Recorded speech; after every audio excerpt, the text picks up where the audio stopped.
Hey everyone, welcome back to my channel. I'm Robin, or A Hobbit's Reading List, and this is my weekly reading vlog.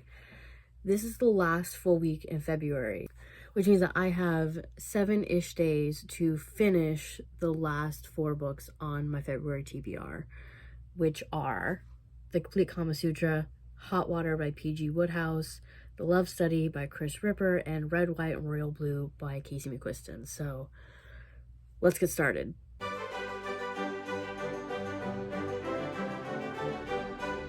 Good evening. Have to say, working on Tuesdays is weird. I'm not used to it. I haven't worked on a Tuesday in like 8 years. It's gonna be quite an adjustment. I keep thinking that I have tomorrow off, and I don't. I have to work tomorrow. So that's just I'm experiencing a lot of like mind fudgeness, just because it's so different. But worked today, which meant that I listened to more of The Love Study. I'm about 44% through, and it's interesting. So I wasn't expecting the main couple to get together so quickly, but like I'm at 44% and they're talking about going on their first date. And so I guess I was expecting a little more build up, or a little more like Declan going on these dates while pining for Sydney. Like I was expecting more pining, and it seems like we're not getting that, which I'm not against. It's just also not what I was expecting. So it's just interesting. I was expecting more build up, and I feel like that didn't really happen. So all right. It's about 9 o'clock. I have another like hour and a half till Kris gets home. I might pick up Hot Water, but quite honestly, I'm so tired. I say this every week, but like I am really tired. And so I might just sort of chill out a little bit. I have a light day tomorrow, so I'll probably bring Hot Water with me to work and read when I can. So I might just do that instead of reading tonight. But I'm about, I think when I put it in Storygraph yesterday, I was like 46% through Hot Water. So if I can read more and then finish Hot Water by like Thursday, then I can film a podcast episode this weekend. But that means I can also start Red, White, and Royal Blue and have it done by the 1st. So that's sort of my plan. All this to say, I'm not going to read for the rest of the night, and I'll check in with you guys tomorrow. Good morning. I actually read quite a bit yesterday, but I got so tired around like 5 o'clock that I just didn't film anything. And then, so let me do the rundown real quick. Complete Kama Sutra, same, just the same. I'm on the last section, so yay. I also read about, I think like 60 pages of Hot Water. So I think I have about 100 pages left. And I appreciate that it has like roughly the same plot as Something Fresh. Like you have a group of people in a house who are trying to steal something. Half of them are trying to steal one thing, half of them are trying to steal another thing, but both things are located in the same place. And so you have just like a lot of people working at cross purposes and making a lot of assumptions, and it's very funny. I think that I prefer Something Fresh just because it was faster. Something Fresh was like 120 pages or something. This is almost 300. And in some ways, I like that because I get more detail, but in other ways, I feel like it's going just really slow. So I I do enjoy it. I just think maybe I prefer something fresh a little bit more. I also listened to like almost 30% of the Love Study. It just feels like there's not a lot of conflict, you know? So the main couple, Declan and Sydney, got together at like 40% through, which is fine. And then I thought, when I was listening on my way to work yesterday, I thought they were introducing sort of like another conflict that might, you know, make the relationship sort of like pause or something. And it didn't. It didn't. Like, part of the issue is that I think the author Chris Ripper is highlighting like good communication, which is great, but good communication very rarely happens in a rom-com until the very end.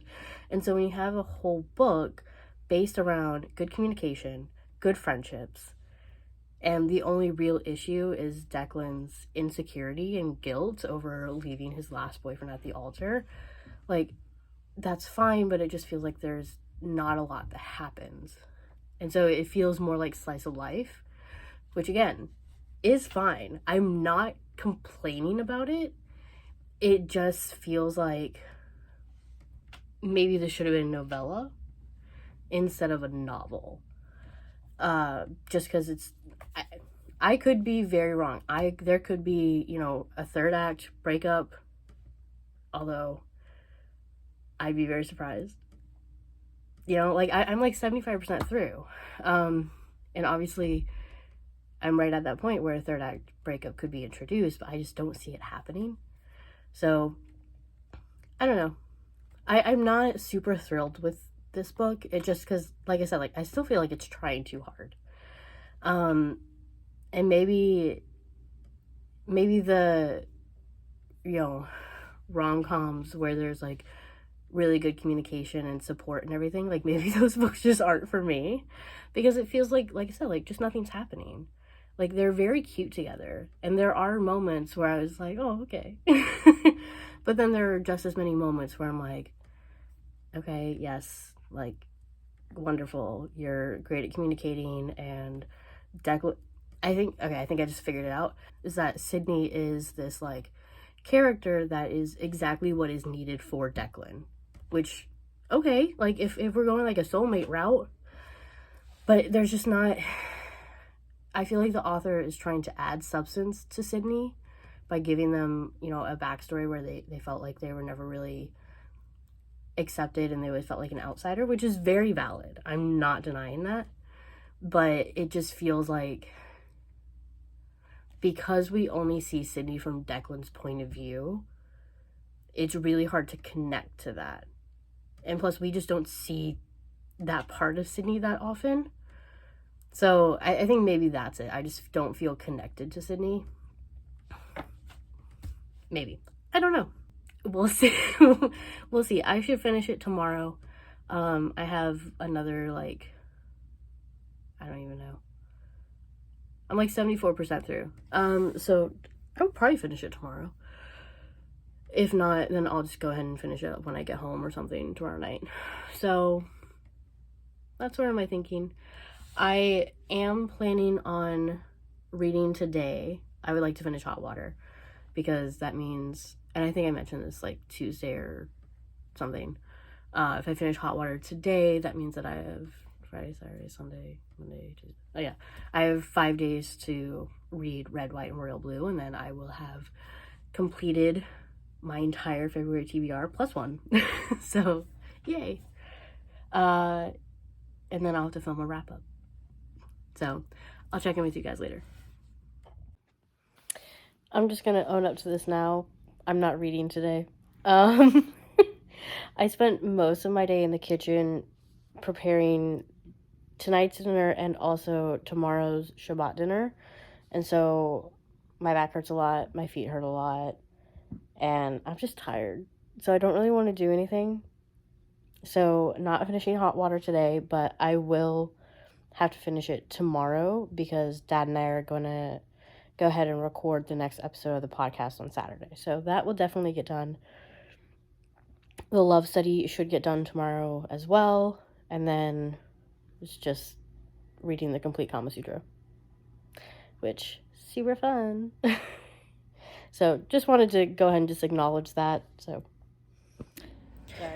okay, so I just finished the love study and I wanted to talk about it a little bit. Right off the bat, I gave it a 3.5, which is disappointing because it was supposed to fulfill my 5-star prediction prompt. I figured out what my issue was with it.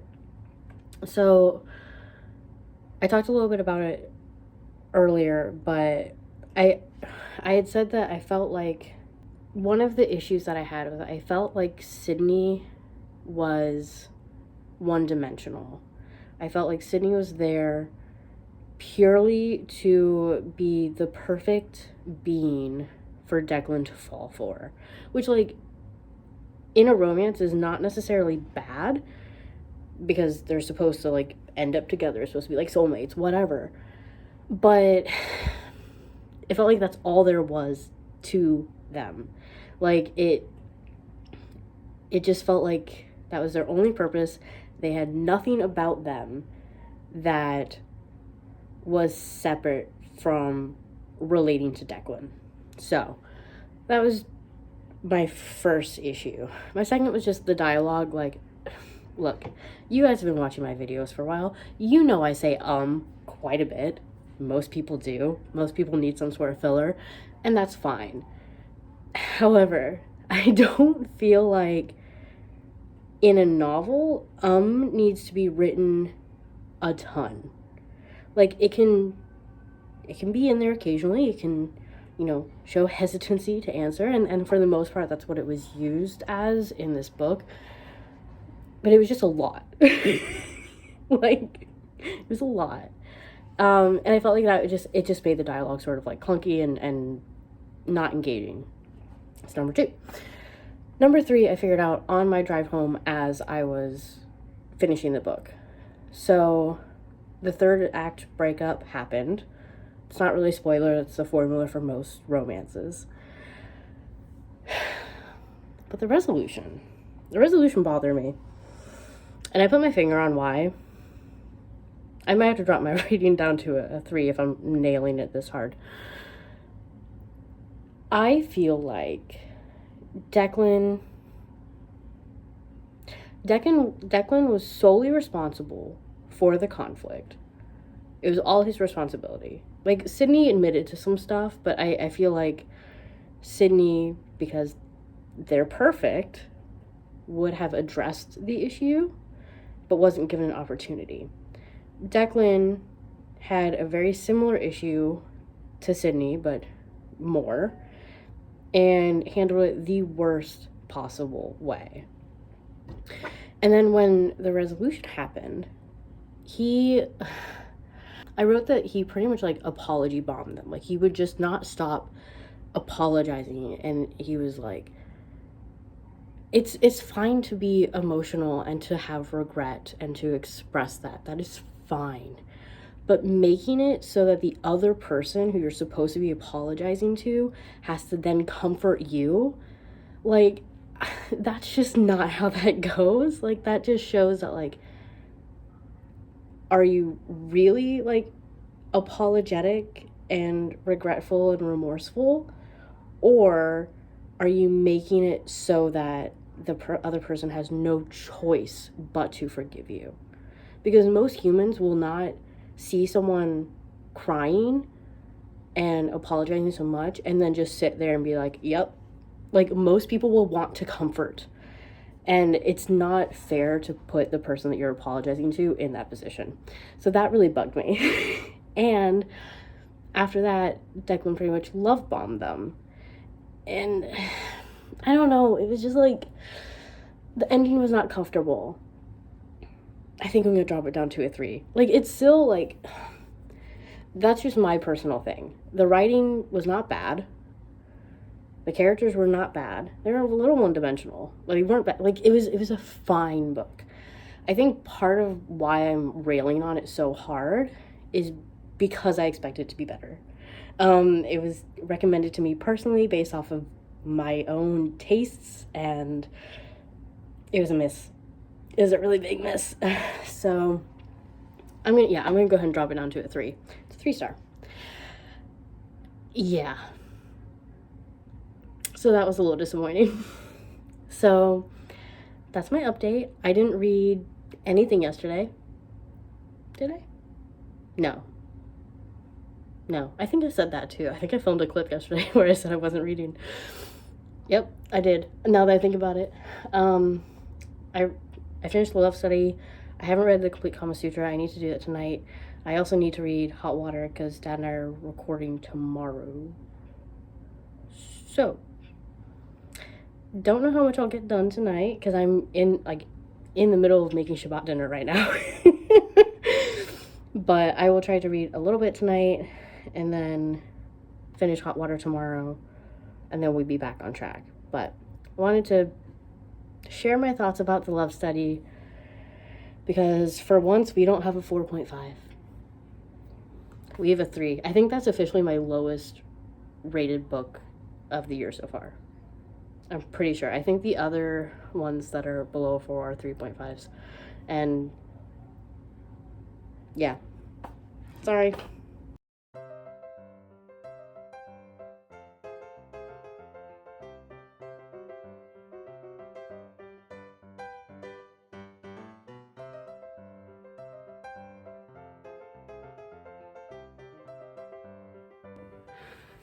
Good morning.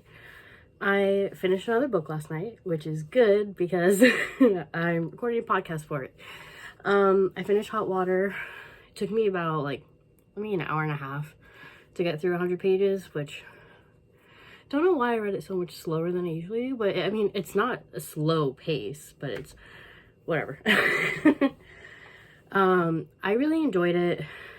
It was similar vibes to Something Fresh, but I feel like it was more complicated. There were just so many more people, so many more histories and backstories to go into, which I appreciated. I appreciated more detail. Like Something Fresh felt very just like action-packed of like boom, boom, boom. Whereas Hot Water, you have more time with the characters, you get to learn more about them, about their personalities, about their histories, and how they interact with everyone. So I really enjoyed that a lot. I thought it was really funny, which, PG Wodehouse is a humor writer, so it should be funny. And there was a twist at the end that I was not expecting. And that was really cool to to sort of go through. And with Wodehouse novels, I annotate them, but most of them are just reactions. They're not profound or anything. Like I wrote quite a few times in the Wodehouse novel, I wrote just the crying laughing emoji because I thought it was so funny. But when this twist happened at the end, I literally just wrote "what" in all caps because I didn't see that coming. I guess I should have, but I didn't. So yeah, I thought it was really good. I gave it a 4.5 out of 5, which is really nice after being disappointed by the love study yesterday.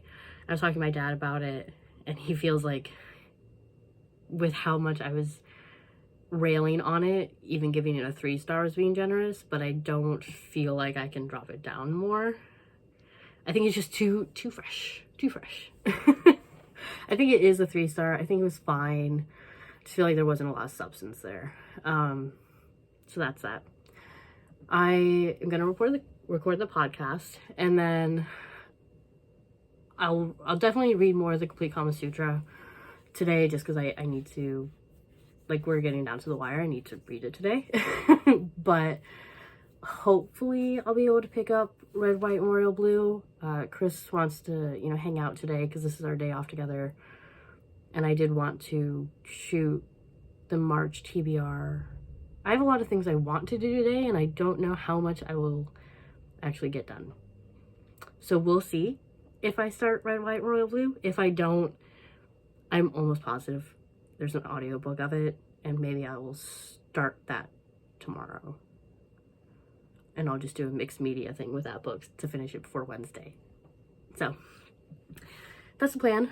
And break.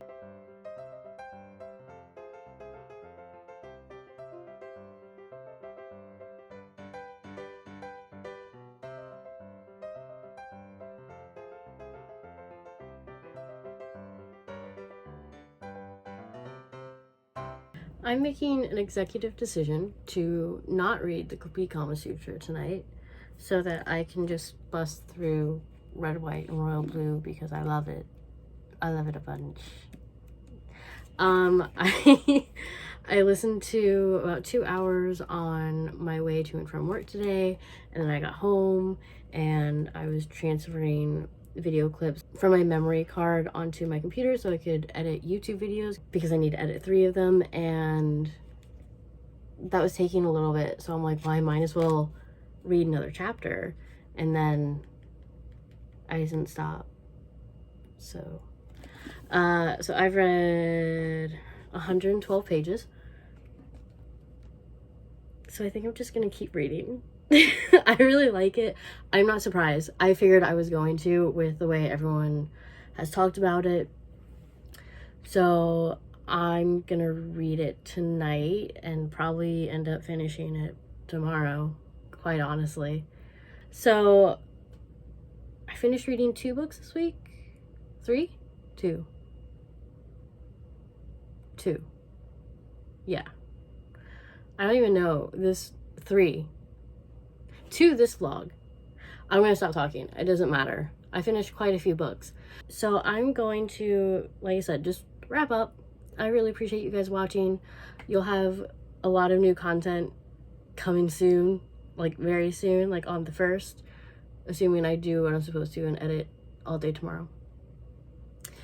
So like, comment, subscribe, and I'll catch you guys in the next one. And I will definitely let you know what I thought of Red, White, and Royal Blue, but I'm predicting 5 stars. So, bye!